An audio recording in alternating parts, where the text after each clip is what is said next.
nanipilit sa inyong haligi. Kung aduna mo'y kaluoy, ipakaon lang sa inyong baboy.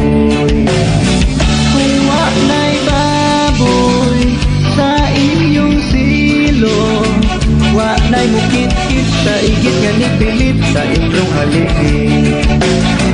Kung wa'nay baboy sa inyong silo, wa'nay mukit-kit sa igit na nipilit sa inyong haligi.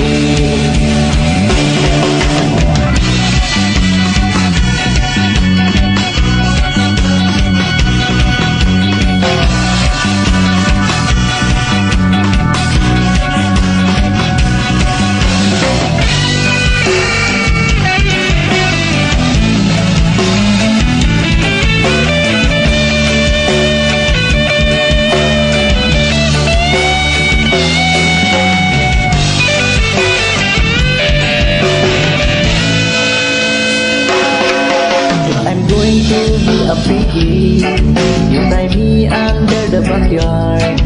If you have mercy on me, you feed me shit from me. I'm going to be a shit in the post, that's where I should stay. If you have mercy, mercy, you feed me to your piggy. There's no more piggy under your backyard. Going to eat with the puppy shit under the backyard. And no more piggy under your backyard. No one's going to eat with the puppy shit under the backyard.